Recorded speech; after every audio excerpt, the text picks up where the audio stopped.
Hello good evening नमस्कार and welcome back to the economics with Anant.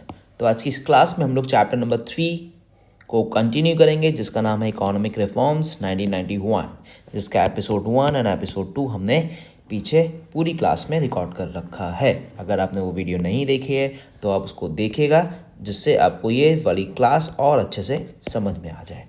तो ये start करते हैं चैप्टर नंबर 3 का पार्ट नंबर 3 यानी एपिसोड नंबर 3।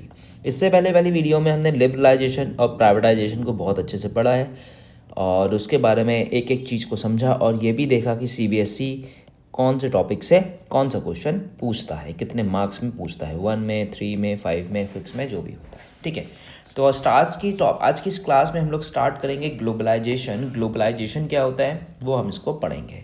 तो बेसिकली ग्लोबलाइजेशन का मतलब होता क्या है? ग्लोबलाइजेशन का मतलब होता है कि जो हमारी इकोनॉमी है वो बाहर की कंट्री की इकोनॉमी के साथ कैसे रिलेट करेगी, मतलब अपने बॉर्डर्स को कैसे वो शेयर करेगी। ठीक, तो इसको देखते हैं ग्लोबलाइजेशन को डिटेल्ड में। तो ग्लोबलाइजेशन का मतलब क्या है? ग्लोबलाइजेशन का मतलब है कि अब आपका जो गुड्स है, चाहे वो इंडिया के किसी भी कोने में बन रहा है, आप अपने गुड्स को दुनिया के किसी भी कोने में क्या कर सकते हैं, बेच सकते हैं। तो ग्लोबलाइजेशन के आने के बाद क्या हुआ, लोगों में मतलब कंट्रीज़ में लोगों में इंटरडिपेंडेंस ज़्यादा बना। इंटरडिपेंडेंस कैसे बना कि जैसे सपोज़ इंडिया ज़्यादातर फूड बनाता है, फूड ग्रेन्स बना रहा है, बाहर की कंट्रीज़ कम बना रही, तो इंडिया ने बाहर की कंट्रीज़ को फूड भेज दिया। बाहर की कंट्री मशीन्स अच्छे बनानी तो इंडिया ने मशीन खरीद लिया। कहीं पे ऑयल का ज़्यादा उत्पादन है तो वहाँ से वो आ गया। तो जिस चीज़ में आपस में क्या बढ़ गया, आपस में एक्सचेंज बढ़ गया। ग्लोबलाइजेशन के होने के बाद लोग पैसा देते थे या डॉलर देते थे, उसके बदले में जो भी गुड्स उन्हें चाहिए किसी भी कंट्री के कोने से वो कहीं से क्या कर सकते थे, मंगा सकते थे। ये देखिए एक इमेज दिखा रखी है, इसमें यही बता रहा है कि कोई सी भी कंट्री कहीं से भी क्या कर सकती है, इंटीग्रेशन यानी इकोनॉमिक इंटीग्रेशन कर सकती है, अपने गुड्स को ले सकती है। तो इससे क्या हुआ, पूरी दुनिया की इकोनॉमी, वर्ल्ड इकोनॉमी क्या हो गई, एक साथ आ गई। पूरी इकोनॉमी क्या आ गई, पूरी इकोनॉमी एक साथ आ गई। ठीक है, तो बेसिकली यही है इसका मतलब।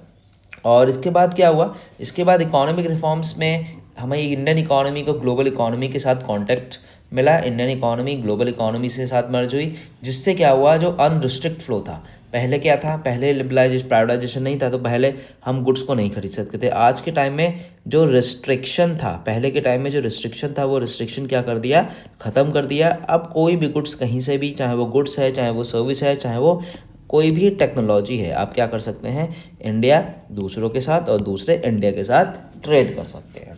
ठीक है, particularly it is expected that capital and technology will flow from the developed countries of the world towards India. इसका मतलब क्या है, इसका मतलब ये है कि टेक्नोलॉजी हो गई और कोई भी चीज़ हो गई वो इंडिया में फ़्लो कर सकती है और इंडिया की चीज़ बाहर फ्लो कर सकती है। ठीक है, तो ग्लोबलाइजेशन आने के बाद बहुत से हमें फ़ायदे तो हुए। उसके बाद आपको ग्लोबलाइजेशन का कुछ हाइलाइट्स दिखा रखा है, कैसे, जैसे आपको समझाया यहाँ पे, globalisation in fact outcome of policies of liberalisation and privatisation. सीधी सी बात है। अब आउटसोर्सिंग क्या होता है? आउटसोर्सिंग का मतलब है कि it is an important come to the process of globalisation. It refers to system of hiring business services from outside world. अब क्या कर सकते थे, इंडिया के लोग बाहर जाके बिजनेस कर सकते थे और जॉब्स भी कर सकते थे, और बाहर के लोग इंडिया में आके जॉब्स भी कर सकते थे और बिजनेस भी कर सकते थे। समझ में आई बात? ठीक है, द सर्विस इंक्लूड, अब सर्विस कौन कौन सा रखी है, जैसे कॉल सेंटर्स हो गए, आपने देखा कॉल सेंटर्स में बहुत सारे लोग काम करते हैं, टीचिंग हो गए, डॉक्टर्स हो गए, अपना प्रैक्टिस कर सकते हैं। तो कुछ भी कोई भी कहीं भी आके कर सकता है। ठीक है, और इसमें लिखा हुआ है India is an emerging important destination of outsourcing particularly BPO. India में आप गुड़गांव चले जाओ, मुंबई चले जाओ, दिल्ली चले जाओ, नोएडा चले जाओ, कितने सारे बीपीओ। बीपीओ का मतलब होता है बिजनेस प्रोसेस आउटसोर्सिंग, जिसको हम कॉल सेंटर्स के नाम से जानते हैं। तो कितने लोग कॉल सेंटर्स में काम करते हैं। ठीक है, तो इससे क्या होता है, इससे बाहर के लोग इंडिया में क्यों बिजनेस करने आ रहे हैं। इंडिया में जो लेबर मिलती है ना, देखो ये लाइन जो लिखी हुई है, इंडिया में लेबर चीप लेबर मिलती है। चीप लेबर मतलब बाहर के कंपैरिजन में इंडिया की लेबर क्या होती है, सस्ती होती है, जिसकी वजह से लोग बाहर के आते हैं और इंडिया में क्या करते हैं, ट्रेड करते हैं। और इंडिया में जिसकी वजह से इंडिया में एक आईटी सेक्टर में बहुत बड़ा रिवोल्यूशन हमें देखने को मिला था। क्यों? क्योंकि इंडिया में बहुत सारे स्कूल्स और कॉलेजेस हैं जो आईटी सेक्टर्स पे बहुत ज़्यादा फोकस करते हैं। ठीक है, तो ग्लोबलाइजेशन का मतलब आई होप आपको क्लियर हो गया होगा। अब इसमें कुछ स्ट्रैटेजी सरकार ने बनाई ग्लोबलाइजेशन को और कैसे एक्सपेंड कर सकते हैं। Policy strategy promoting globalisation of Indian economy.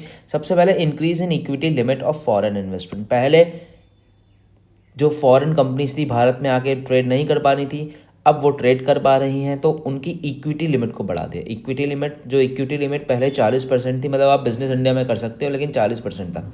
अब उसको क्या कर दिया गया 51 to 100%, यानी अब पूरी तरह से वो क्या हो गए, उसके ऑनर हो गए, जिसकी वजह से उनको लगा हाँ भाई अब हमें बिजनेस इंडिया में करना चाहिए। ठीक है, एफडीआई बढ़ा दिया। एफडीआई का पहले फ्लो कम था, अब कितना कर दिया 100% कर दिया। फॉरेन डायरेक्ट इन्वेस्टमेंट अभी आगे समझेंगे क्या होता है। ठीक है, और पहले फेरा था, इसकी फुल फॉर्म लिख लो, और अब क्या हो गया फेमा हो गया। जैसे मैंने आपको बताया था रेगुलेटर से फैसिलिटेटर, अब ये हो गया फॉरेन एक्सचेंज रेगुलेशन एक्ट। और अब क्या हो गया, ये पहले था अब हो गया फॉरेन एक्सचेंज मैनेजमेंट एक्ट, इसको लिख लो कहीं पे, तो ये फुल फॉर्म याद कर लेना। फॉरेन एक्सचेंज रेगुलेशन एक्ट था पहले, अब क्या हो गया फॉरेन एक्सचेंज मैनेजमेंट, बस रेगुलेशन से मैनेजमेंट चेंज हुआ। ठीक है, उसके बाद पार्शियल कन्वर्टेबिलिटी का मतलब क्या है कि पहले एक्सपोर्ट और इम्पोर्ट पर रिस्ट्रिक्शन थे, पेमेंट्स में बहुत प्रॉब्लम्स होती थी, रेमिटेंसेज नहीं मिल पाते थे, लेकिन अब सब कुछ खत्म हो के बहुत अच्छा सब कुछ अपोजिट हो गया, सब कुछ अब ईजिली हो सकता है। ठीक है, लॉन्ग टर्म ट्रेड पॉलिसी। पहले इंडिया में कोई बिजनेस करना चाहता था तो उसको केवल 2 साल या 3 साल का लाइसेंस मिलता था। उनको लगता था यार 2-3 साल में तो बिज़नेस सेटअप होगा, इतने में लाइसेंस मिलेगा तो हम कैसे ट्रेड कर पाएंगे। तो उसने क्या करा, गवर्नमेंट ने पूरी तरह से अनलिमिटेड ईयर्स तक लाइसेंस दे दिए कि अब आप आओ इंडिया में ट्रेड करो, बिजनेस करो, आपका चल रहा है तो चलाओ, नहीं चल रहा है तो आप जा सकते हो। तो बिल्कुल फ्री हो गया, कोई भी रिस्ट्रिक्शन नहीं रहा। रिडक्शन इन टैरिफ का मतलब एक तरह से टैक्सेस है। पहले टैक्सेस बहुत थे जिसकी वजह से लोग इंडिया में ट्रेड नहीं करते थे।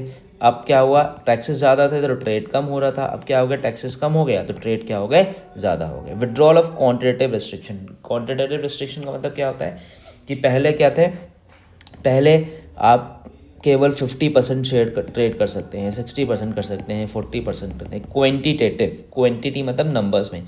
अब आपको 100% राइट आपको दे दिया, आपकी मर्जी, आपका बिजनेस, आप जब तक करना चाहें कर सकते हैं। बस ऐसा बिजनेस करिए जो किस में हो, आपके रूल्स एंड रेगुलेशंस, ऐसा कोई अनएथिकल बिजनेस ना करिए। ठीक है, मतलब फेवर में हो, सोशलाइज हो, लोगों के हित का हो, मतलब लोगों को प्रॉफिट दे। प्रॉफिट का मतलब अच्छी गुड्स दे। ठीक है, तो ये सब चीज़ें हैं।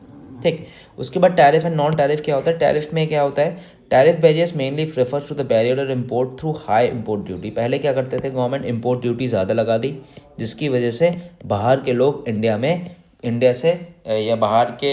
के लोग बाहर से कोई भी गुड्स नहीं मंगा पाते थे। अब क्या हुआ, इम्पोर्ट ड्यूटी भी कम कर दी, जिससे अब बाहर के रॉ मटेरियल आप इंडिया में मंगा सकते हैं।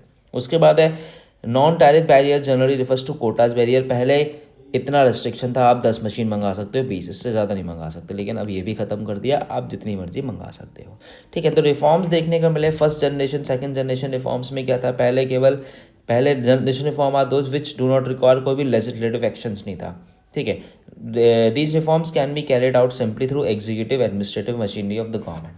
अब क्या हुआ, सेकंड जनरेशन रिफॉर्म्स में लेजिस्लेशन यानी रूल्स एंड रेगुलेशन के हिसाब से बिजनेस होगा, और आप अपने आप को अच्छा रूल्स एंड रेगुलेशन फॉलो करोगे, यानी एथिक्स के साथ बिजनेस करोगे। जैसे मैंने आपको पहले बताया, आप ऐसा प्रोडक्ट बेचोगे जो लोगों के फेवर में हो, कोई ऐसा प्रोडक्ट नहीं बेचें जिससे लोगों को नुकसान हो, तो आपका बिजनेस आप लंबे समय तक क्या कर सकते हैं, सर्वाइव कर सकते हैं आपके बिजनेस में। तो these are the first generation second generation reforms. ठीक है, तो देखो ये क्या है, क्वेश्चन देखें, state to reason why India, क्यों इमर्जिंग बना सोर्सिंग, क्योंकि इंडिया में लेबर सस्ती थी और इंडिया में आईटी सेक्टर्स का बहुत बड़ा ग्रो हुआ था। ठीक है, तो ऐसे ही वर्ल्ड ट्रेड ऑर्गेनाइजेशन आपको पढ़ना है, इसका मतलब क्या होता है ये पढ़ लेना, और इसमें बस ये ज़रूर पढ़ना कि world trade organisation operation 1 Jan 1955 under the Marrakesh agreement sign 123 country. इसके अंदर एक फुल फॉर्म है गेट की, general agreement tariff and trade, ये याद करना बहुत इंपॉर्टेंट है। ठीक है, और आज के टाइम में इसमें 164 मेंबर्स हैं, और गेट जब इस्टेब्लिश हुआ था तो इतने कंट्रीज़ इसमें इस्टेब्लिश थे, और इसमें आपको कुछ नहीं पढ़ना है। तो इसका मतलब मैं आपको बताऊं तो इसमें आपको ये वाला जो पैराग्राफ है यहाँ तक, ये आपको बहुत अच्छे से पढ़ना है WTO के बारे में, और WTO में कुछ नहीं आपको पढ़ना है। ठीक है, उसके बाद आपको दिया है बायलैटरल और मल्टीलैटरल। आपको पता है bilateral, multilateral, unilateral. Bilateral trade agreement क्या होता है, जिसमें वन कंट्री विद अदर। ठीक है, मैं आपको यहाँ समझा देता हूँ अच्छे से। एक होता है इससे मत रुको, एक होता है बायलैटरल, एक होता है मल्टीलेटरल, एक होता है यूनिलेटरल। यूनिलेटरल होता है वन साइडेड, ठीक है। बायलैटरल होता है टू साइडेड, और मल्टीलेटरल होता है मोर देन टू, दो से ज़्यादा, जहाँ लोगों का या कंट्रीज़ का किसी का भी इन्वॉल्वमेंट होता है वो होता है यूनिलेटरल। जैसे आपने किसी को गिफ्ट दिया, उसके बदले में आपको कुछ नहीं मिला, तो वो क्या हो गया, वन साइडेड। अब इंडिया ने चाइना को कुछ बेचा, ठीक है, इंडिया ने गुड्स दिया और चाइना को उसके बदले में पैसा, इंडिया को उसके बदले में पैसा मिला। इंडिया ने गुड्स बेचा, चाइना ने पैसा दिया, तो क्या हो गया, ये आपका बायलैटरल हो गया, ये वाला एग्रीमेंट हो गया बायलैटरल। अब इसमें इंडिया, चाइना, पाकिस्तान और कंट्री इन्वॉल्व हो जाए तो ये क्या हो जाएगा, मल्टीलैटरल। तो this is the meaning of multilateral और बायलैटरल, ठीक है। अब इन्होंने आपको यहाँ लास्ट में ये बताया है एलपीजी के परफॉर्मेंस कैसे रहे इंडिया की इकोनॉमी में, तब उसने क्या अच्छे बुरे कौन कौन से चीज़ों पे ध्यान दिया, और हमें इकोनॉमी में एलपीजी आने के बाद फ़ायदे हुए, नुकसान हुआ। हर चीज़ के दो पहलू होते हैं, हमको पता है, एक अच्छा और बुरा। तो एलपीजी आने के बाद हमारी इकोनॉमी वाइब्रेंट इकोनॉमी हो गई। वाइब्रेंट इकोनॉमी का मतलब क्या होता है कि जो हमारी इकोनॉमी थी वो पहले बहुत ही सब्सिस्टेंस थी, आपको याद होगा मैंने सबसे पहले कुछ आपको समझाया था, सब्सिस्टेंस थी। अब क्या हो गया था, कॉमर्शलाइजेशन हो गया, और उसकी वजह से हमने प्रॉफिट अर्न करना स्टार्ट कर दिया था। तो हमारी इकोनॉमी वाइब्रेंट इकोनॉमी हो गई।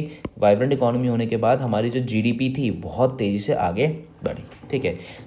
स्टिमुलेंट ऑफ इंडस्ट्रियल प्रोडक्शन, पहले हम लोग केवल एग्रीकल्चर के प्रोडक्ट्स पे ध्यान देते थे, अब हम कौन से प्रोडक्ट्स पे ध्यान देने लगे, इंडस्ट्रियल। क्योंकि इंडस्ट्रियल इकोनॉमी, जब तक किसी भी देश की इकोनॉमी नहीं बनेगी तब तक वो इकोनॉमी अपनी जीडीपी, अपने एम्प्लॉयमेंट ज़्यादा और अपना प्रॉफिट ज़्यादा नहीं कर सकती है। चेक इन फिस्कल डेफिसिट, पहले फिस्कल डेफिसिट बहुत ज़्यादा था हमारा, मतलब डेफिसिट का मतलब होता है हमें बहुत ज़्यादा नुकसान हो रहा था, हमारे एक्सपेंडिचर ज़्यादा हो रहे थे और प्रॉफिट कम हो रहे थे, लेकिन फिस्कल डेफिसिट भी सही हो गया।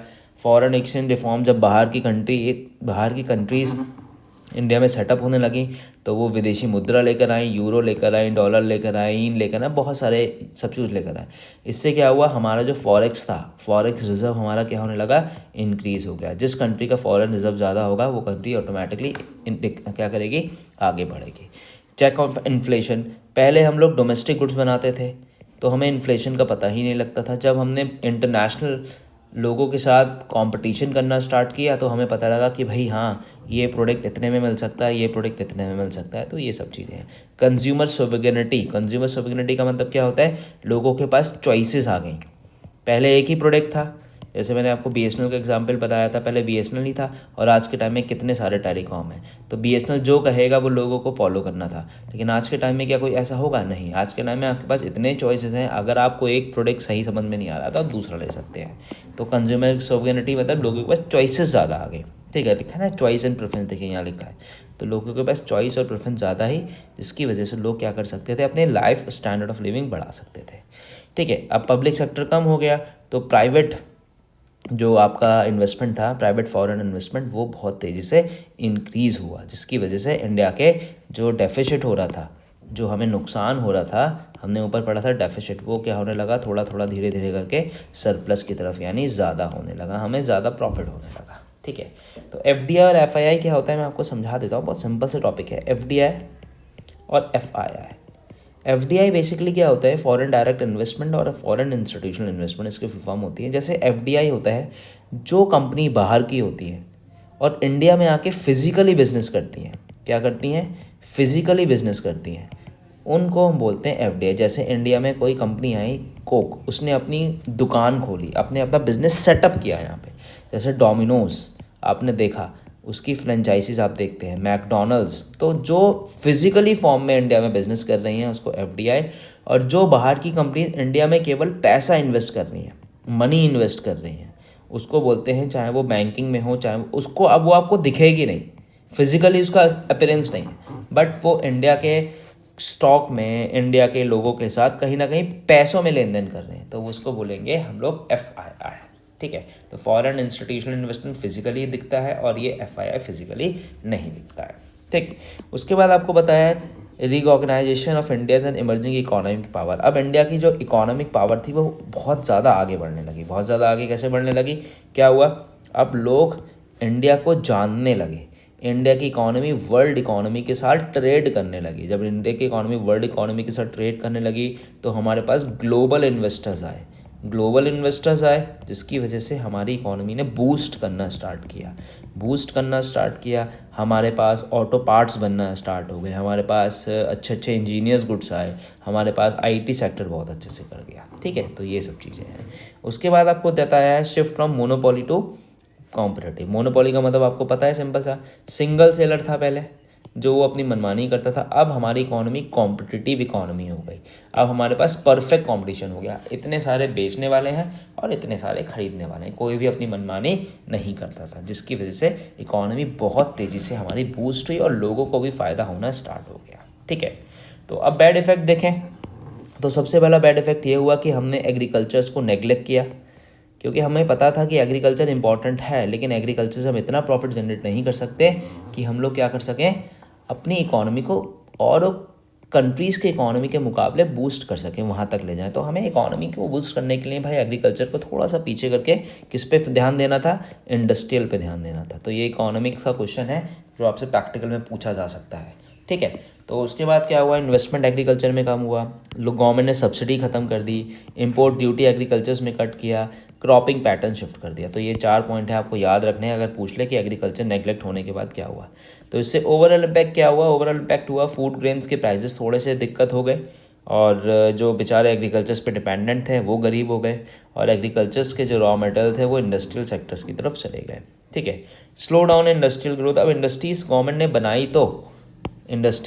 ने बनाई तो एग्रीकल्चर से किस पे शिफ्ट करी, एग्रीकल्चर से इंडस्ट्रीज़ की तरफ हम गए तो, लेकिन हमारे में करप्शन इतना हुआ, हमारे में पिल्फरेजेस इतना हुआ, इतना लीकेजेस हुआ, लाइसेंस का इशू रहा, तो इंडस्ट्रीज़ भी जितने 1990 से पहले जितना ग्रो करना चाहिए था उतना ग्रो नहीं किया। इसीलिए 1990 में हम क्या लेके आए, बिल्कुल सही, एलपीजी लेकर आए। ठीक है, अनएम्प्लॉयमेंट बढ़ा। अनएम्प्लॉयमेंट क्या बढ़ा, अब हमारा कंपटीशन बाहर के लोगों के साथ हुआ।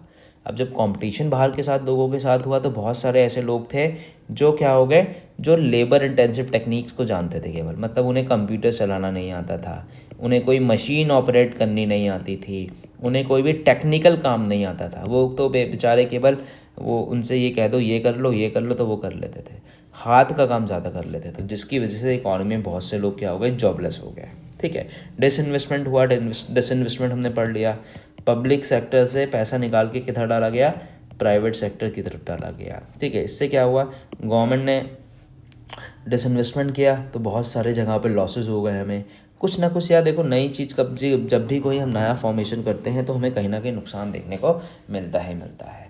फिजिकल पॉलिसी में चेंजेस आए, repo rate, reverse repo rate, government के एक्सपेंडिचर्स, फिजिकल और मॉनेटरी दोनों में चेंजेस आए, गवर्नमेंट के रेवेन्यू, गवर्नमेंट के एक्सपेंडिचर्स के पैटर्न चेंज हो गए। ठीक है, लोप साइडेड ग्रोथ, एक तरफा ग्रोथ देखने को मिली, जैसे हमने इंडस्ट्रीज़ पे ध्यान तो दिया, इंडस्ट्रीज ही पे ध्यान दे दिया, एग्रीकल्चर ख़त्म हो गया। लोप साइडेड का मतलब होता है वन साइडेड ग्रोथ, एक तरफा ग्रोथ जो होती है। ठीक, तो यही सब चीज़ें हैं। Urban concentration of growth process, हमने विलेजेस को क्या करना, विलेजेस को नेग्लेक्ट किया, गांव को नेग्लेक्ट किया। उसके बाद हमने किस पे ज़्यादा फोकस किया, हमने अर्बन यानी शहरी इलाकों पे ज़्यादा फोकस किया। तो ये भी बड़ा बहुत बड़ा दिक्कत हो गई।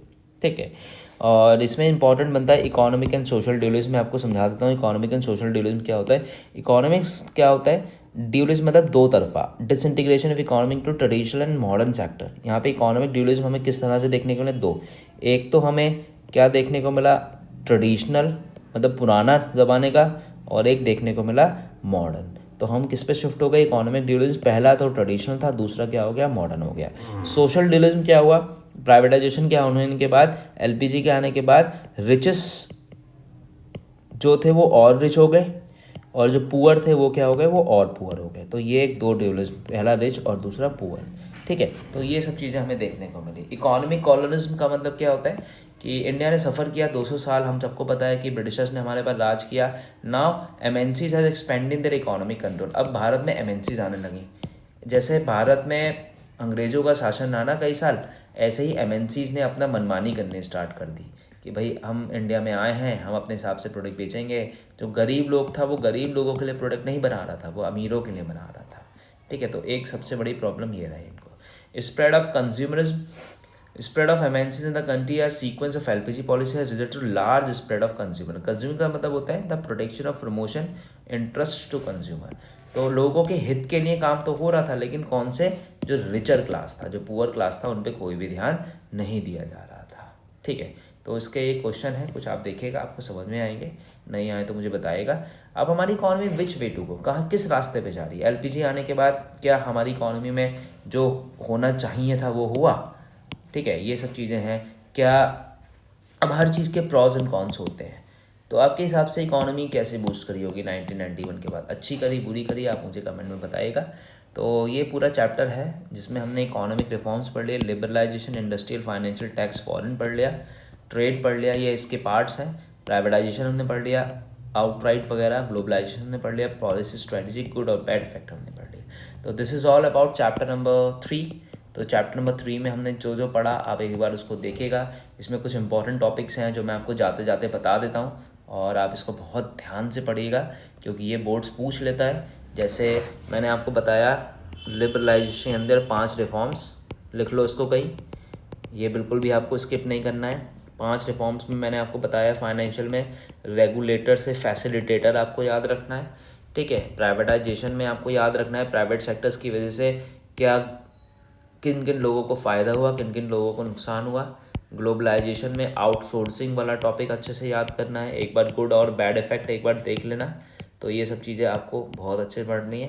तो ये आपको चैप्टर नंबर 3 में बहुत अच्छे से देखना है, और आई होप आपको चैप्टर 3 बहुत अच्छे से समझ में आया होगा। अगर आपका कोई भी डाउट है तो आप मुझे कमेंट कर सकते हैं। मुझे इस नंबर पे, मैं आपको चलो अपना नंबर भी शेयर कर देता हूँ, आप इसमें मुझे व्हाट्सअप भी करके अपने प्रॉब्लम्स को पूछ सकते हैं। ठीक है, thank you so much for watching. और अगर आपको अच्छा लगे तो प्लीज़ मुझे यूट्यूब और मेरे इंस्टाग्राम चैनल पे आप मुझे कमेंट कर सकते हैं, सब्सक्राइब कर सकते हैं, फॉलो कर सकते हैं। Thank you so much for watching. मिलते हैं नेक्स्ट वीडियो में।